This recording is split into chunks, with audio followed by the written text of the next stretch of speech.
Diaby Ibrahim, directeur général du Haut Conseil des Transports, s'est entretenu avec les transporteurs de Cocody ce mardi 7 février à la gare routière du Zoo afin de les sensibiliser sur les enjeux du permis de conduire à points qui entre en vigueur à compter du 1er mars 2023 sur toute l'étendue du territoire ivoirien.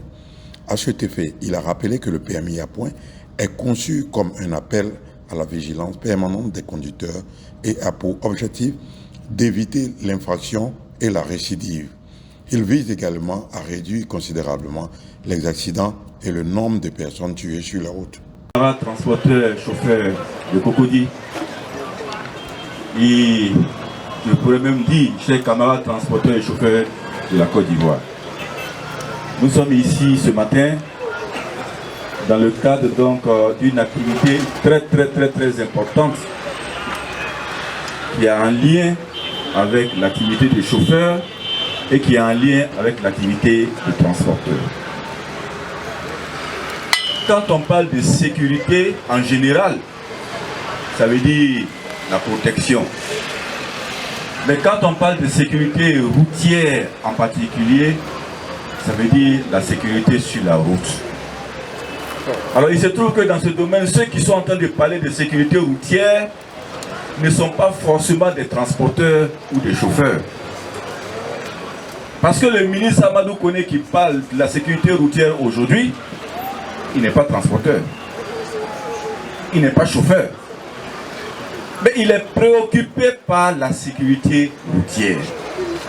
Ça veut dire que quand on fait le calcul, le ministre se soucie de la sécurité de nos chauffeurs et il se soucie de la sécurité des transporteurs et il se soucie de la sécurité des passagers que nous transportons. Voilà le calcul. Maintenant, nous à qui le gouvernement s'adresse, nous les chauffeurs, nous les transporteurs, comment nous comprenons ce que le gouvernement est en train de nous dire quand il nous parle de sécurité routière? Comment nous on comprend ça? C'est pour ça que nous on est là. Parce que quand le Premier ministre parle de sécurité routière et qu'on a pris un décret, quand tous les ministres du gouvernement parlent de sécurité routière et qu'un décret est pris, quand le président de la République, président du Conseil national de la sécurité, prend un décret et qui parle de sécurité routière, alors qu'ils ne sont pas transporteurs, alors qu'ils ne sont pas chauffeurs, nous qui sommes les chauffeurs et les transporteurs, nous devons comprendre. En fait, qu'est-ce qu'il veut dire? Il n'est pas chauffeur et puis il prend des décret. Alors, il n'est pas transporteur et puis il prend des décret sur sécurité routière. Ça veut dire qu'ils ont un souci permanent de notre sécurité et de la sécurité des gens que nous transportons.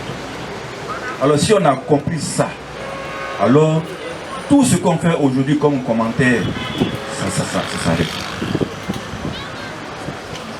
Lorsque eux ils font ce qu'on appelle les comptes, et que dans ce que les experts viennent leur dire, pour un homme qui gouverne un pays, pour un ministre qui est dans un gouvernement, qu'on te dit à chaque 12 mois, 1050 personnes meurent sur la route, chaque 12 mois.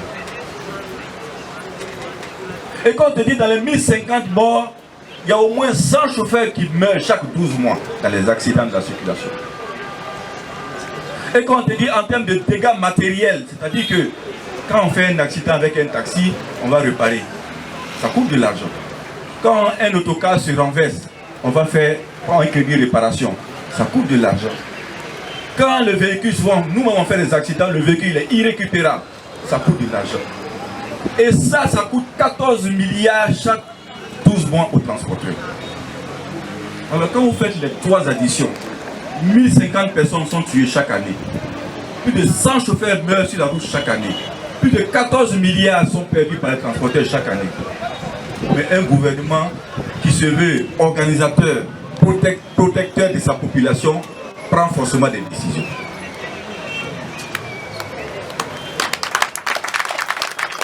Les funérailles des chauffeurs chaque mois.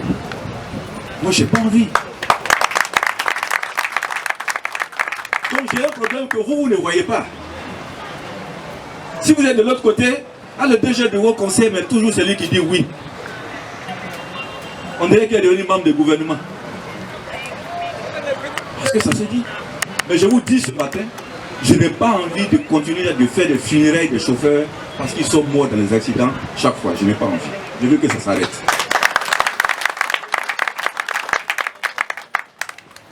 Quand vous êtes dans le transport urbain, il y a beaucoup de choses que vous ne voyez pas. Mais j'ai les chauffeurs qui font l'international ici. Ils sont dans les poids lourds, ils sont là. Ils font l'international. Ils font l'interurbain. Allez-y voir des accidents de la circulation et allez-y voir votre collègue chauffeur, comment il est dans ces situations-là. Mais si vous quittez là-bas, même si votre cœur est dur comme un caillou, vous allez être sensible à ce que vous avez vu. Il ne faut jamais souhaiter l'accident. Mais si vous êtes chauffeur, si vous êtes transporteur, quelqu'un qui vient vous dire on n'a qu'à combattre l'accident, considérez-le comme un ange. Considérez-le comme un ange. Parce que l'argent derrière lequel on est en train de courir, l'argent ne peut pas remplacer notre vie. Il ne peut pas remplacer la vie de mon chauffeur. Il ne peut pas remplacer la vie de mon taxi. La vie n'a pas de prix. Donc, mesdames et messieurs, chers camarades transporteurs, c'est dans ce combat-là que nous nous trouvons aujourd'hui. Donc, si nous comprenons bien la démarche du gouvernement, nous allons croire que vraiment c'est fait pour que nous puissions avancer, mais pour ne pas que nous reculions. Quel est ce gouvernement dans le monde qui peut prendre une décision pour détruire sa population? Je n'ai jamais vu. Je n'ai jamais vu. Mais c'est à nous d'analyser ce qui est dedans. Et si on accomplit ce qui est dedans, c'est nous qui allons être les acteurs d'accompagnement de la mise en œuvre de cette décision. Et c'est ce que nous sommes en train de faire ce matin. Moi, je voudrais vous saluer, chauffeur de Cocody. Je voudrais vous saluer, transporteur de Cocody. Et à travers vous, je voulais saluer votre patron, Traoré. Parce que les efforts qui sont faits en ce moment, ce sont les efforts pour que les enfants de Côte d'Ivoire qui ont choisi d'être des chauffeurs, ou bien qui ont choisi d'être des transporteurs, à des petits niveaux, comme vous le faites là, vous puissiez quitter les petits niveaux pour aller dans les grands niveaux. C'est ce qui est recherché. Mais cela ne peut pas se faire s'il n'y a pas l'ordre. S'il n'y a pas l'ordre. S'il n'y a pas l'ordre. On ne peut plus tolérer quelqu'un qui roule, qui n'a pas de ceinture de sécurité, qui ne conseille pas aux passagers de prendre la ceinture de sécurité, qui ne respecte pas les feux de signalisation, qui ne respecte pas souvent même le policier. On ne peut pas accepter. De la même manière qu'on ne peut pas accepter que nos enfants nous manquent à la maison, c'est de cette manière que la République ne peut pas accepter qu'elle soit sabotée. Donc si on a compris ça, je pense, du moins on pense que nous devons être ensemble pour ce combat-là. Ne pensons pas que tout a été monté contre les chauffeurs, tout a été monté contre le transporteur. Ce n'est pas de ça qu'il s'agit. Ce n'est pas de ça qu'il s'agit. On dit si tu te conduis bien, tu gagnes l'argent. Alors que toi tu es venu chercher l'argent. Il faut te conduire bien. C'est le message que nous voulons vous donner ce matin. Et ce message sera porté à toute la Côte d'Ivoire. Aussi bien à Abidjan qu'à Tengela, qu'à Yamsoto, qu'à Man, qu'à San Pedro, qu'à Boaké, qu'à Boisseau, ce même message sera transmis. Donc, chers chauffeurs, chers transporteurs, je voudrais vraiment vous dire merci et vous encourager. Aujourd'hui, à partir de cette plateforme où nous sommes aujourd'hui, si nous nous levons ici, que chacun soit l'ambassadeur de ce qui a été dit ici.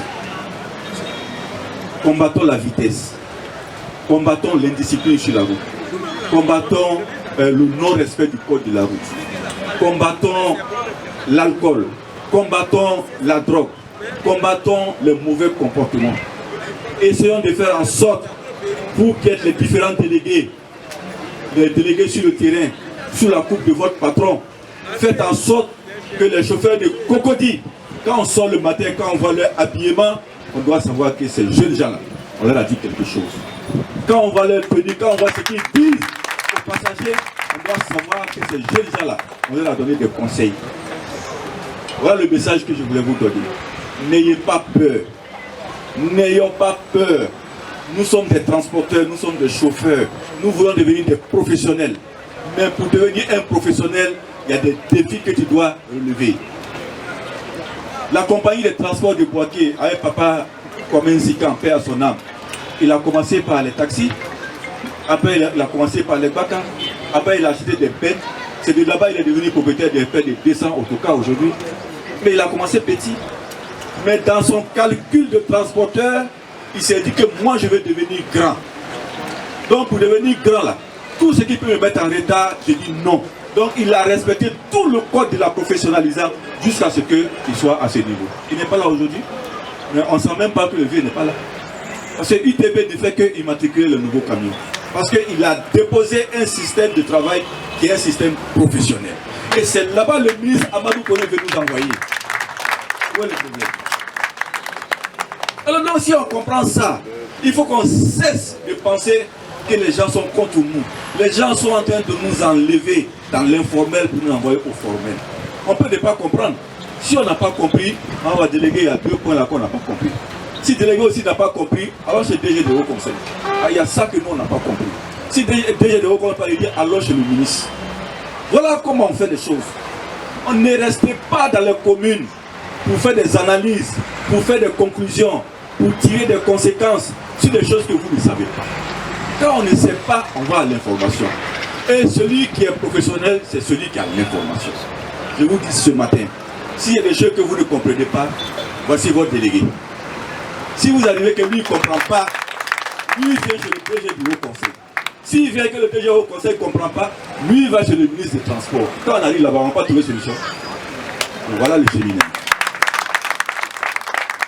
Donc arrêtons les conclusions, arrêtons de tirer des conclusions hâtives sur le terrain, parce que dans notre milieu, vous le savez, hein, tout le monde est philosophe, tout le monde est chroniqueur, tout le monde est juge, tout le monde connaît tout. Mais je crois qu'en 2023, là, ça ne tient plus. Quand tu ne connais pas, tu vas à l'information.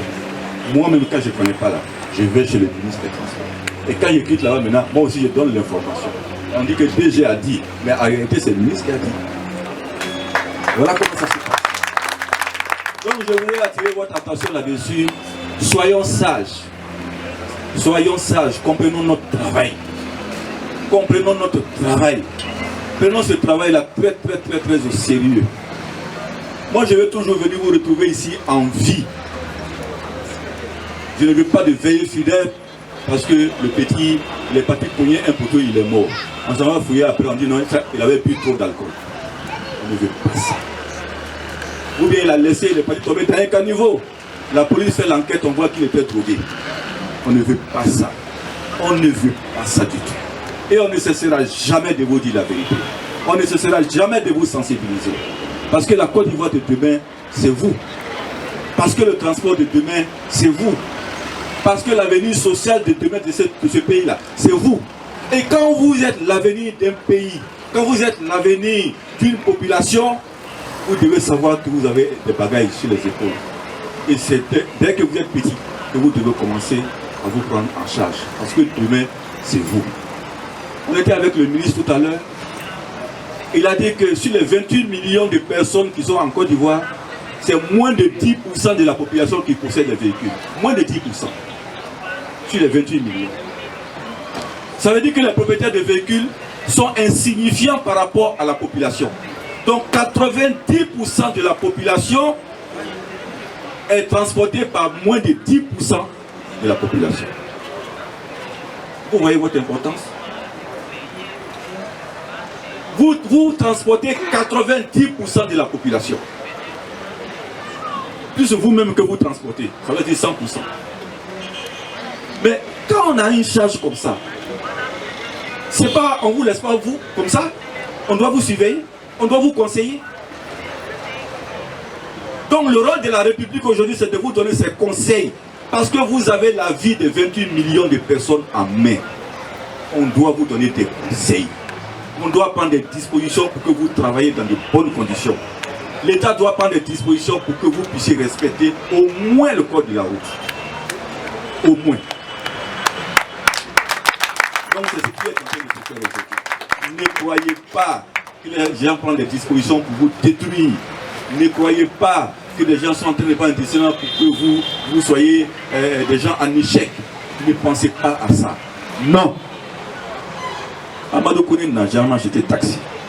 Il n'est pas transporteur. Patrick Achi, Premier ministre, n'est pas transporteur. Alassane Ouattara, président de la République, n'est pas transporteur. Mais il se soucie des transporteurs parce qu'il y a 28 millions de personnes qui ont leur vie dans votre main. C'est tout. C'est tout. Si tu cesses d'être chauffeur aujourd'hui, tu vas voir si quelqu'un va te dire il faut respecter le feu de. Si tu cesses d'être chauffeur là, personne ne va te dire il faut respecter le feu. Parce que tu n'es pas chauffeur. Mais tant que tu es chauffeur et que tu as la vie de la population en main, l'État ne sera jamais fatigué de te rappeler les règles élémentaires du code de la route. Ça aussi c'est le rôle de l'État. Je voudrais vous remercier pour votre compréhension. J'ose espérer que nous sommes compris. Et j'ose espérer que ce que nous avons dit ici, vous allez le capitaliser, vous allez vous l'approprier pour qu'on sente vraiment que là où on nous attend, là, on ne peut pas nous avoir là. Et que quand le commissaire envoie ses agents sur la route, le soir, les agents vont dire non, mon commissaire, on n'a même pas fait une infraction. Parce que les gens maintenant là, ils passent plus le feu. Ils ne gardent plus mal. Ils prennent ces types de sécurité. Ils ne prennent plus l'alcool, ils ne prennent plus la drogue. Quand le commissaire va envoyer ces gens, le soir quand ils vont venir, il n'y a pas d'infraction. On n'est pas libre. Donc la balle est dans notre côté. Je vous remercie pour votre aimable attention. Le ministre des Transports, M. Amadou Kone, par ma voix, voudrais vous remercier. Remercier pour tout l'intérêt que vous portez à la chose du transport. C'est vrai, c'est votre métier. C'est vrai, c'est votre gagne-pain. Mais le ministre est d'autant plus heureux de savoir l'intérêt que vous portez à l'action du gouvernement en matière de transport. Le directeur général du Haut Conseil, votre premier responsable en Côte d'Ivoire, l'a dit tout à l'heure. L'État de Côte d'Ivoire, à travers le ministère des Transports, ne peut et ne va travailler que dans l'intérêt des transporteurs et des acteurs du secteur des transports. Ce n'est pas un choix, c'est un devoir. C'est un devoir pour le président de la République, son Excellence Alassane Ouattara, pour le gouvernement dirigé par son Excellence Monsieur le Premier ministre Patrick Achi, et pour le ministre des Transports, M. Amadou Kone, c'est un devoir de travailler dans l'intérêt des transporteurs, dans l'intérêt des acteurs du secteur des transports. Et c'est pourquoi, tenant compte de tout ce que le DG a dit tout à l'heure, le nombre de morts enregistrés, les accidents causés à 95% par le comportement humain, tenant compte de tout cela, l'État pendant des années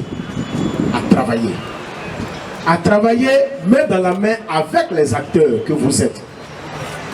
Et c'est au sorti de tout cela qu'une stratégie nationale de sécurité routière a été mise en place et a été adoptée le 7 juillet 2021, il y a de cela près de 2 ans. Tout ce que nous vivons aujourd'hui, c'est décidé il y a longtemps, mais ça a été arrêté il y a près de 2 ans. Tout ce dont nous parlons aujourd'hui. Et ça s'inscrit dans ce cadre. Je ne vais peut-être pas trop m'étaler sur la question du permis à point, mais juste rappeler que la question du permis à point en Côte d'Ivoire a été prononcée pour la toute première fois. Le permis à point en Côte d'Ivoire, ça a été prononcé pour la toute première fois en 2015. 2016, ça a été intégré dans le décret de 2016. C'est le décret portant qui porte sur l'organisation même du secteur du transport. Ce qu'on appelle aujourd'hui, c'est le décret renouvelé du code de la route. C'est ce qu'on appelle code de la route, code de la route. C'est bien intégré dans le permis à point. Ça a été dit pour la première fois, en tout cas écrit pour la première fois dans ce code. 2016 à aujourd'hui, ça fait 7 ans. Et donc, durant 7 ans, on a parlé de permis à point, on a sensibilisé là-dessus. Depuis septembre dernier, septembre 2021, donc près de 2 ans, on en a parlé encore. Et récemment, on en parle. Ce n'est pas encore appliqué, mais on prend le temps pour sensibiliser, de sorte à ce qu'à partir du 1er mars, on puisse effectivement commencer. Le permis à point ne vient pas contre les conducteurs, non. Le permis à point, comme je l'ai dit, s'inscrit dans le cadre d'une stratégie. Ça ne peut pas être contre quelqu'un. En réalité, ça vient même pour protéger le conducteur. On te dit, ne fais pas de faute, sinon on te retire des points. Mais vous savez que, bien avant, on va même plus loin. Bien avant, on allait déjà plus loin. On retirait les permis de conduire pour ceux qui sont déjà passés à la commission de retrait de permis de conduire. Peut-être que parmi vous, quelqu'un n'est pas encore passé, mais vous avez entendu qu'il y a des gens qui sont passés à la commission de retrait de permis de conduire, à qui on a retiré même le permis pour 20 ans. Il y en a à qui on a retiré le permis pour 10 ans. Chaque mois, la commission de retrait de permis de conduire siège à la tour C au 5e étage. 5e ou 3e étage. 3e étage. La commission siège pour retirer des permis. C'est même pas retirer point, c'est pour retirer même des permis. Donc ce n'est même pas nouveau. Aujourd'hui, compte tenu de la digitalisation du système, aujourd'hui, tout s'est fait de façon électronique. L'État dit bon, on retire les permis, c'est vrai, mais aujourd'hui, on va donner la chance aux acteurs, au lieu de leur retirer le permis parce qu'il a fait une faute, il y a un certain nombre d'infractions, on va retirer des points. Mais s'il continue, on continue de retirer des points jusqu'à ce que lui-même il exagère, nous aussi on va retirer le permis. Voici l'affaire, c'est ça. C'est juste ça. Donc, si on t'a retiré 2 points, toi-même tu sais, on m'a retiré 2 sur 12. On continue de te retirer. À un moment donné, il va rester 2 points. Tu es obligé de faire attention. Le permis à point vient pour responsabiliser celui qui a le permis. Et à côté desquels nous avons pu dire à 12 milliards de pertes. Chaque partie prenante est intervenue. Et c'est pour cela que nous sommes ici aujourd'hui, devant les conducteurs, devant les patrons d'entreprise, devant les propriétaires de véhicules, lancer encore une fois ce message. C'est des transports. Ils stoppent donc à laisser sur la route. La vie ne vaut rien, mais rien ne vaut rien. Ça, c'est extrêmement important.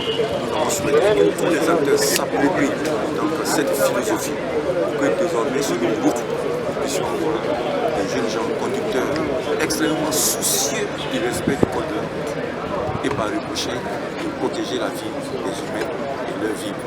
Toute chose qui permettra à notre pays de garder son image de marque en termes de protection sociale et en termes de protection de la vie sur les routes. Merci, Président. Ici, aujourd'hui, sur l'instruction de M. le ministre des Transports, M.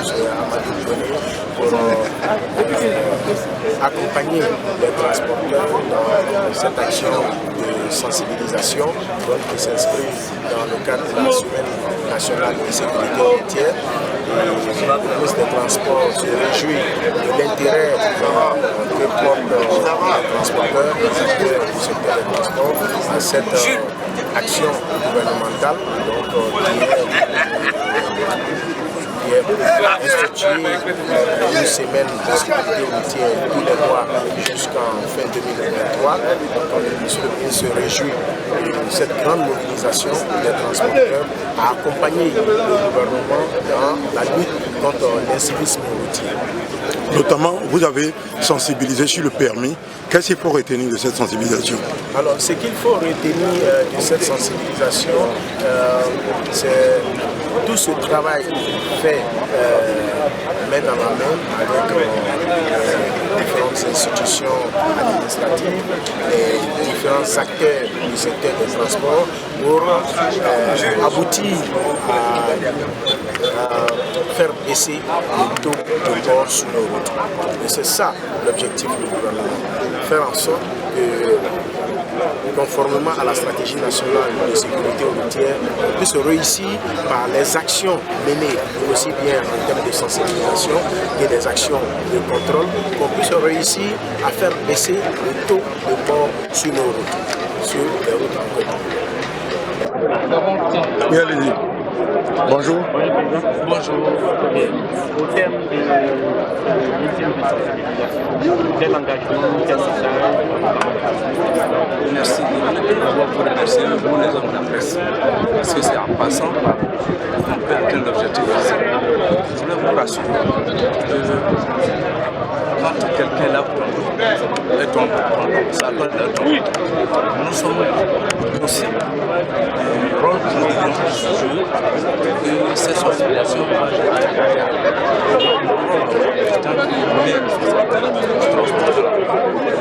ça nous rassure et ça nous donne plus de force.